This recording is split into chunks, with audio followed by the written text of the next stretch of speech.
Hello friends, today we will discuss different images of the esophagus which are commonly asked in the exam and हम उन्हें identify करेंगे, उनके clinical features को discuss करेंगे, then उनका diagnosis and investigation देखेंगे and management और the treatments. So first image for today is the constriction of the esophagus. Here we can see the four constriction. Esophagus has the four constriction. First is at the level of C6, second is at the level of T4, then at the level of T5, then fourth one is at the level of T10. And of all the constriction, the narrowest constriction is the at the level of C6, which is the cricopharyngeal constriction. And also the distance is important. So we calculate the distance from the incisor teeth. So first constriction has the distance of 15 centimeter from the incisor teeth. Second is at the level of 22 to 25 centimeter. Third is at the level of 28 to 30 centimeter, and fourth one is at the level of 40 centimeter. Foreign body impaction की image है जो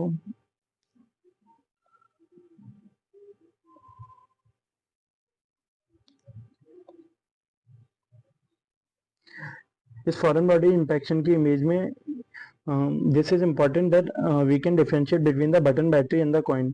सो जब भी button battery होगी अपन को 2 rings दिखेंगी और जब भी कॉइन होगा तो सिंगल रिंग दिखेगी.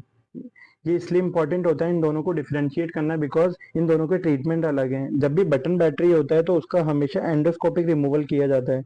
जब भी कॉइन होता है तो उसका रिमूवल सिम्टम्स के बेसिस पे किया जाता है. If the patient is symptomatic then endoscopic removal is done. If patient is not symptomatic then we will observe for 24 hours. But if the infection occur at the level of C6, which is the narrowest constriction, then the chances of getting excreted out through anus is very less. So we do the endoscopic removal in this case also. In this image also we can see the foreign body infection, and this is the foreign body in the esophagus. Because जब भी esophagus में foreign body होती है तो वो AP view में अपन को round दिखेगी और लेटरल व्यू में अपन को ऐसे फ्लैट दिखेगी. और ट्रेकिया में जो होता है वो एकदम अपोजिट होता है. ट्रेकिया में जो फॉरेन बॉडी है वो AP व्यू में अपन को फ्लैट टाइप दिखेगी और लेटरल व्यू में अपन को राउंड दिखेगी. इन दोनों का ट्रीटमेंट एंडोस्कोपिक रिमूवल होता है, फाइनल ट्रीटमेंट. और जब भी अपने को कोई ऐसा केस मिलता है जिसमें चोकिंग हो रही है या फिर फॉरेन बॉडी गई है तो अपन को सबसे पहली चीज जो करनी चाहिए वो हेलमिक्स मैनुअल करना चाहिए. बट लेस देन 2 years के चिल्ड्रंस में ये नहीं करना होता. This is the image of the Plummer-Wilson syndrome. In the Plummer-Wilson syndrome, we can see that the esophageal webs are there, glossitis is there, and the microcytic hypochromic anemia is there, and it is a iron deficiency anemia. So Plummer-Wilson syndrome, which is also called as the Kelly-Patterson syndrome, in this there is a triad of the dysphagia, iron deficiency anemia, and the esophageal web. Glossitis is not included in the triad. So triad को अपन ईथ के नाम से याद रख सकते हैं, EID. So esophageal web, iron deficiency anemia, and dysphagia. An investigation which should be done in the case of the Plummer-Wilson syndrome is the CBC, iron profile, and the peripheral blood smear. Because upon finally iron deficiency anaemia को ही देखना चाह रहे हैं, क्योंकि बाकी features तो अपन को ये बेरियम स्वेलो में मिल जाएगा. esophageal web, क्लोसाइटिस डायरेक्टली दिख जाएगा. आयरन डेफिशिएंसी एनीमिया अपन इन्वेस्टिगेशंस के थ्रू देख लेंगे. और इसका जो ट्रीटमेंट होता है वो होता है treatment of the iron deficiency anaemia, जिसमें अपन को आयरन टैबलेट्स लेनी होती है. और ट्रीटमेंट ऑफ द वेब्स, तो वेब्स का ट्रीटमेंट ये होता है रिमूवल या cutting of the webs. Now the next question is next image is of the diverticula. Here we can see the outpouching, and this outpouching is the Zenker's diverticulum.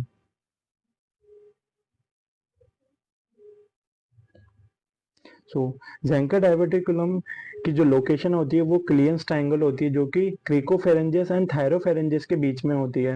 And ये एक तरह का false diverticula है because इसमें सिर्फ mucosal layer involve होती है जो कि आउटपाउच कर रही है, बाकी लेयर्स इन्वॉल्व नहीं हो रही है. और इसकी लोकेशन जो होती है वो अपर 1/3 ऑफ द ईसोफेगस होती है. और ये एक टाइप ऑफ पल्सन डायवर्टिकुलम है. जो मिड ईसोफेजियल डायवर्टिकुलम होता है वो ट्रू डायवर्टिकुलम होता है बिकॉज उसमें सारी लेयर्स इन्वॉल्व होती है और वो एक type of the traction diverticulum होता है. जबकि Zenker diverticulum is the pulsion in the false diverticulum. Clinical feature of the Zenker diverticulum is the halitosis regurgitation. Regurgitation is the earliest symptoms and it will lead further to the aspiration pneumonitis. If the regurgitation occur again and again, then it will lead to the regurgitation and aspiration pneumonitis, and it will also cause the dysphagia, difficulty in taking food. So diagnosis of the Zenker diverticulum is done by the barium swallow. In the barium swallow, we can see the outpouching. As here we can see, there is the outpouching. In the management of the Zenker diverticulum, if it is a small, which is less than 2 centimeter, then we will perform the diverticulectomy. We will perform the diverticulectomy and the cricopharyngeal myotomy. But if the size is greater than 2 centimeter, then the endoscopic diverticulopexy is done, which is also called as the Dolman's procedure. So one question is asked in the previous year exam in the NEET 19 about this Dolman's procedure, so it is important for us. The other diverticula we have discussed, the middle esophageal diverticula, which is a 2, and the traction diverticulum.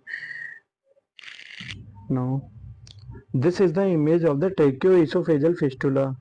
In the tracheoesophageal fistula, we will discuss the different type of the fistulas. Out of this, the most common fistula is the type C, which is seen in about 86%. सो जो type सी वाला fistula है, इसमें क्या है, ऊपर की side से atresia है, नीचे जो ईसोफेगस है वो ट्रैकिया से कनेक्टेड है. सो जो ट्रैकिया में गैस आ रही है या एयर आ रही है, वो अपने ईसोफेगस और स्टमक में चल जाएगी. सो इसमें गैसलेस नहीं दिखेगा. जबकि अपना जो फर्स्ट वाला है, इसमें ऊपर से भी एट्रेजिया है और नीचे से भी एट्रेजिया है. सो इसमें जो एयर का फ्लो है ट्रैकिया में, वो बिल्कुल भी अपने ईसोफेगस और स्टमक में नहीं आएगा. तो अपन को गैसलेस एब्डोमेन देखने को मिलता है, गैसलेस abdomen. Type C is the most common, and the type A also is very important because it is a complete atresia. So we will talk about the association of the tracheoesophageal fistula. Tracheoesophageal fistula is associated with the NMIC mutation, and also the other condition of the vector L are associated with the tracheoesophageal fistula. So in the vector L, V stand for the vertebral defects, A stand for the anorectal malformation, C stand for the cardiac defects, TE stand for the tracheoesophageal fistula, and R stand for the renal agenesis, and L stand for the limb defects. In the diagnosis of the TEF, we will see that there will be a coiling of the orogastric tube, and in the contrast study also we can see, but the contrast we use is the iohexol, not the barium. In TEF, if we do perform the tracheoesophagoscopy, then we can diagnose H type also, which is a rare one. In the management, we use the Watterson criteria. So if the birth weight is greater than 2.5 and if the pneumonia is absent, then all the conditions are favorable, so then we can do the surgery. But if the birth weight is 1.5 to 2.5 and pneumonia is present or absent, then we will firstly give the antibiotic, and when the weight increase, then the surgery will be done. But if the weight is less than 1.5 kg or the pneumonia is present or absent, then we will not do the surgery. We will give the antibiotics and we will do the gastrostomy. The surgery which is performed in the TEF is the thoracotomy, and for BC-DE type, Cameron head surgery is done. But for the type A, which is the complete atresia, flourish devices are used. In the flourish devices, magnet is put on both the sides, and when the magnet attract each other, it will lead to the increased growth of these both tube, and finally they will come near each other. Then finally we will do the anastomosis. The complication in the tracheoesophageal fistula surgery is the leak, which is the most common complication, and stentures can also develop, which is the most common late complication. In this image, we can see a tear in the esophagus, and this is the Mallory Weiss tear. Mallory Weiss tear is the cause of the hematemesis in the alcoholic people, and it occurs due to the forceful retching or the vomiting. So most common gastric vessel which is involved in the malarial tear is the left gastric artery, and the diagnosis can be done by the upper GI endoscopy, and management includes the angioembolization or the cauterization, but only when the condition do not get self-limited. So mostly this is the self-limited condition, but if it do not improve, then we will perform the angioembolization and the cauterization. In the Boerhaave syndrome, which is also similar to this, and all the history which is also similar, but in the Boerhaave syndrome, perforation is present in the esophageal, which will lead to the Mechler's triad, which involve the retching, chest pain, and the subcutaneous emphysema. So in this, the investigation of choice is CECT if the patient is stable, and if the patient is not stable, then we will perform the contrast study using the iohexol, and the management also includes the thoracotomy and repair of the perforation. Now in this image we can see the different level of the esophagus and the surgery which is performed in the esophageal cancers. So if the upper part of the esophagus is involved, then we will perform the subtotal esophagectomy, but if the lower part is involved, then we will perform the partial esophagectomy. So it is important because partial is known as the Ival-Lewis and the subtotal is known as the McKeown's. So whenever the esophageal cancer is given of the upper part, then we have to perform the subtotal, and when the lower part, then we have to perform the partial. But if it is a CVET 1 or 2 type, CVET 1 or 2 type, then we will perform the total gastrectomy with the extension to the distal esophagus. So we will remove whole of the stomach and distal part of the esophagus in the CVET 1 and 2 classification cancers.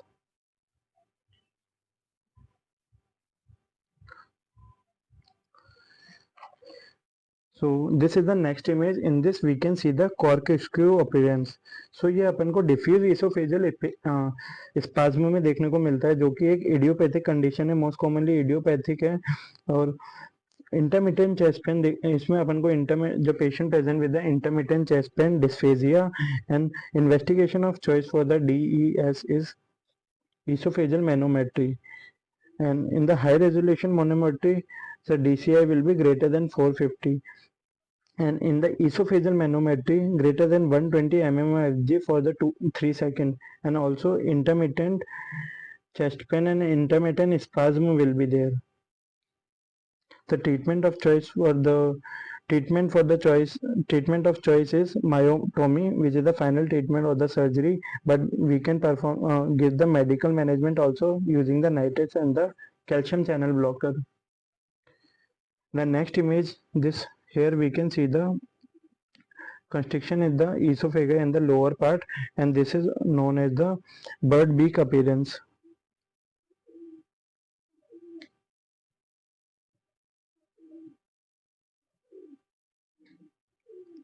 So this is the case of the achalasia cardia. In the achalasia cardia, autoimmune conditions are the most common which lead to the achalasia cardia, and also it is seen in the oat cell lung cancer and Chagas disease.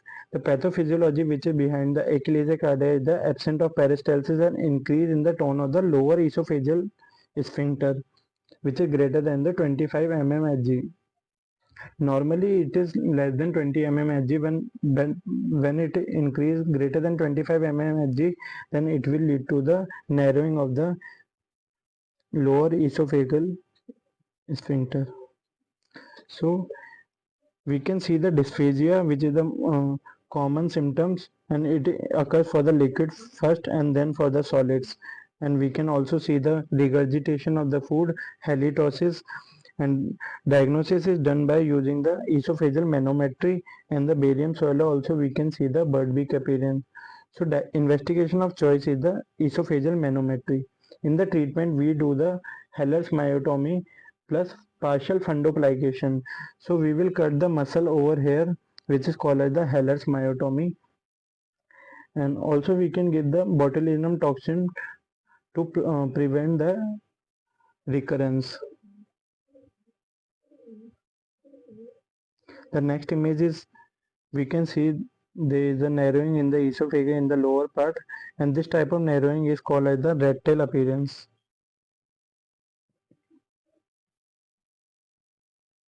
In the rat tail appearance is seen in the case of the carcinoma esophagus. So the clinical feature will be dysphagia, swallowing difficulty. Investigation of choice is endoscopic biopsy. Staging is done. In the staging, if the TNM staging is done, then the endoscopic USG is used, and overall for the staging, the PET scan is the investigation of choice. In the treatment of the esophageal cancer, we perform the esophagectomy, which can be a partial esophagectomy, or which can be a subtotal esophagectomy. Partial esophagectomy is done when the lower part of the esophagus is involved and upper part is involved, then we will perform the subtotal. In the esophagectomy, the margin we left is in the proximal 10 centimeter margin we take, and the distal we take the 5 centimeter margin. We can also give the chemotherapy using 5-fluorouracil and cisplatin, and also can give the radiotherapy. The prognostic factor for the esophageal cancer is the T stage or the depth of the cancer. So we have to remember this rat tail appearance, which is very commonly asked in the exams. Esophageal cancer can be of two types: squamous cell cancer or the adenocarcinoma. In the squamous cell carcinoma of the esophagus are the most common overall, or it is also most common in India, and it most commonly involve the middle 1/3 of the esophagus, and this factor include the smoking, alcohol, preservative-rich food, smoked food, and the tylosis. If we talk about the adenocarcinoma, it is most common in the Western world, and it most commonly involve the lower 1/3. It is mainly associated with the GERD, obesity, CREST syndrome, smoking, and Barrett's esophagus. In the Barrett's esophagus, it is very common. In the Barrett's esophagus, we know firstly the metaplasia occur, then dysplasia occur, then finally the cancer is formed. So the cancer which is formed in the Barrett's esophagus is the adenocarcinoma. Now here we can see the Sievert's classification. Sievert's classification, according to Sievert's classification, the cancers of the gastroesophageal junction can be classified into first, second, and third type. So if we talk about the proximal 5 centimeter to proximal 1 centimeter, then it is Sievert's type 1 classification. Proximal 1 centimeter to distal 2 centimeter, then it is a type 2, and distal 2 centimeter to distal 5 centimeter, then it is a type 3. So the type 1 and the type 2 Sievert's classification include the cancer which are treated as a esophageal carcinoma, और जो type 3 वाले होते हैं उन्हें अपन stomach cancers की तरह treat करेंगे. सो ये जो फर्स्ट प्रॉक्सिमल 5 सेंटीमीटर से डिस्टल 2 सेंटीमीटर तक जो भी हैं, इन्हें अपन ईसोफेजल कैंसर की तरह ट्रीट करेंगे, और उनके बाद जो आएंगे उन्हें अपन स्टमक कैंसर की तरह ट्रीट करेंगे.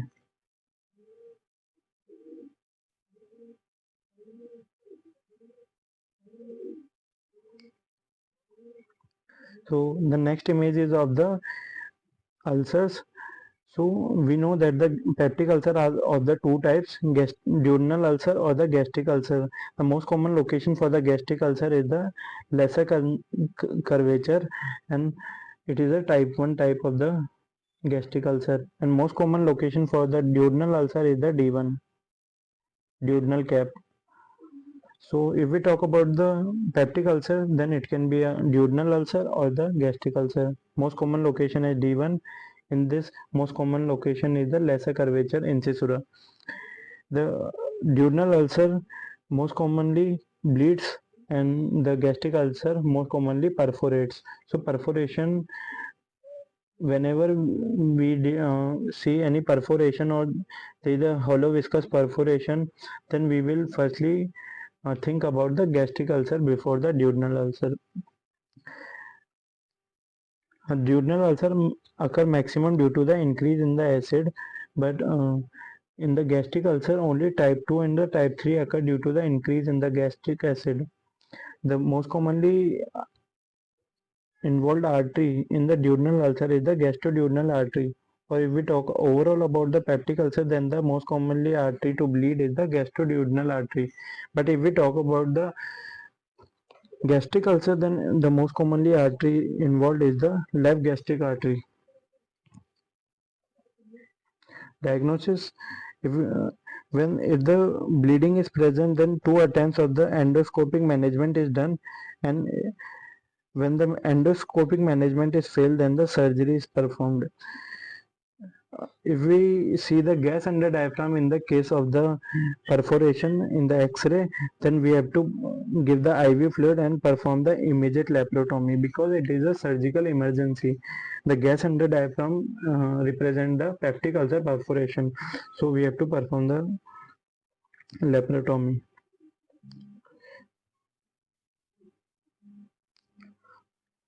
ये जो नेक्स्ट इमेज है ये है GAV की, गैस्ट्रिक एंट्रल वेस्कुलर एक्टेजिया. इसको अपन वाटरमेलन स्टमक भी बोलते हैं बिकॉज जो इसमें ब्लीडिंग है जो अपन को देखने को मिलती है वो इस फॉर्म में देखने को मिलती है जैसा जो वाटरमेलन होता है उसकी अपीयरेंस आता है. So it is also called as the watermelon stomach. और ये होता क्यों है, जो सब म्यूकोसल जो अपनी लेयर होती है, सब म्यूकोसल लेयर, उसके अंदर जो वेन्यूल्स हैं वो डायलेट कर जाती हैं. तो dilation of the sub mucosal venule occurs and it is most commonly occur in the females. Clinical feature क्या है, अपर जीआई ब्लीडिंग होगी और डायग्नोसिस में अपर जीआई एंडोस्कोपिक अपन करके इसको देख सकते हैं. मैनेजमेंट में क्या है, एपीसी करेंगे, आर्गन फोटोकोगुलेशन करेंगे and एंट्रेक्टोमी. So it is very important to diagnose this condition and we should not confuse it with the other conditions such as the Meniere's disease, etc. In this image we can see the gas under diaphragm, and this is a very important image because it is a type of the surgical emergency, and in the whenever the gas under diaphragm is present we have to perform the immediate laparotomy. So it is a case of the hollow viscous perforation which occur due to the any obstruction, peptic ulcer perforation, or after any surgical procedure, maybe due to any foreign body or due to any trauma. So management includes IV fluids and immediate laparotomy should be done. In this image we can see the constriction which is at the antrum part of the esophagus, antrum part of the stomach, and this is the case of congenital hypertrophic pyloric stenosis because we can see the various signs which are important for this. This is the string sign, this is the mushroom sign, this is the double track sign, and this is the donut sign. The donut sign we see is in the ultrasonography, and the other sign we can see in the X-ray, contrast X-ray. And CHPS, or it is also called as the idiopathic hypertrophic pyloric stenosis. It is more common in the males, and it is mainly mostly associated with the maternal erythromycin intake during the pregnancy. Pathophysiology include the hypertrophy of the circular muscle of the antrum part, and the clinical feature is very important because in this the non-bilious vomiting occur, and which is seen after the 2 to 3 weeks. And जबकि अपन को जो oesophageal atresia होता है, duodenal atresia होता है, उसमें अपन को एक तो डबल बबल देखने को मिलता है और उसमें जो बिलियस वॉमिटिंग होती है वो अपन को first day of the birth से ही देखने को मिल जाती है. और इसमें जो वॉमिटिंग होती है उसकी वजह से मोस्ट इम्पॉर्टेंट एक फ्लूइड एबनॉर्मलिटी आ जाती है बॉडी में, electrolyte of the fluid abnormality which is called as the hypokalemic hypochloremic alkalosis with paradoxical aciduria. So it is very important. So the treatment include correction of this metabolic abnormality first, then after that we will perform the Ramstead pyloromyotomy, which is the definitive treatment for this CHPS. In this image we can see the bowel loop which is present in the thorax on the left side, and here we can see on the right side. So this is the case of the congenital diaphragmatic hernia, and whenever the case of congenital diaphragmatic hernia present, we have to see whether it is on the left side or it is on the right side. When it is present on the left side, then it is called as the Bogdelic hernia, which is the most common type, and if it is present on the right side, then it is a Morgagni hernia. On the left side, it occurs mainly on the posterior lateral left side, and on the right side, it occurs on the anterior medial right side. And the medial on the right side, and the organ which comes in the left side is the stomach and the intestine mainly, and on the right side mainly the livers come. Other clinical features are the scaphoid abdomen, lung hypoplasia will be there, dextroversion will be there, and we know that bag and mask ventilation is contraindicated in the case of the congenital diaphragmatic hernia. So it is also an important point. Now this is the case of the duodenal atresia, because here we can see the two bubbles, double bubble, but double bubble is also occur in the case of the annular pancreas and the Let's band. So this is the case of the duodenal atresia for now, and it is associated with the Down syndrome, and the bilious vomiting is present, which is present at the birth, and it will also lead to the polyhydramnios, so it can also be detected prenatally. The diagnosis can be done initially. We will perform the X-ray in which we will see the double bubble sign. Then investigation of choice is the CECT. Management includes the surgery, which is the duodenostomy, or which is preferred over the duodenojejunectomy. So it is important for us to differentiate between the duodenal atresia and the CHPS. In the CHPS, it is a non-bilious vomiting, and it is not present at the birth. It is present after 2 to 3 weeks.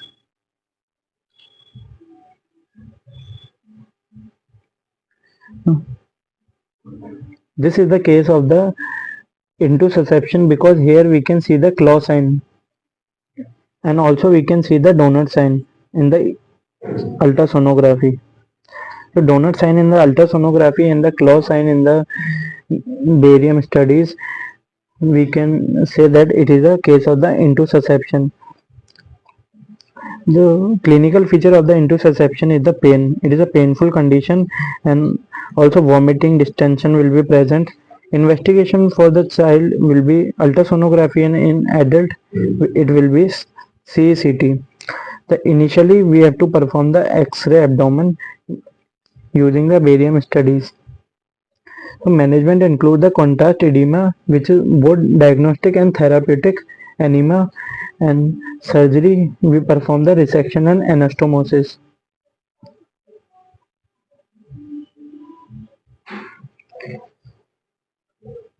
So this is the next image of the here we can see different type of appendix, and we know that the most common appendix is the retrocecal, which is seen in about 64% of the cases, and whenever there is an inflammation of this appendix, then it is called as the appendicitis.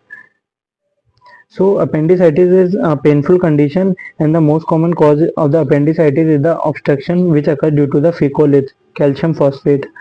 Lumen obstruction will lead to increase in the pressure, which will lead to the lymphatic blockage. After that, venous blockage will occur, and finally the arterial compromise occur, and which lead to the inflammation, and finally it will lead to the perforation. So the luminal obstruction occur due to the many foreign bodies, such as the ladyfinger seed, and most commonly it occurs due to the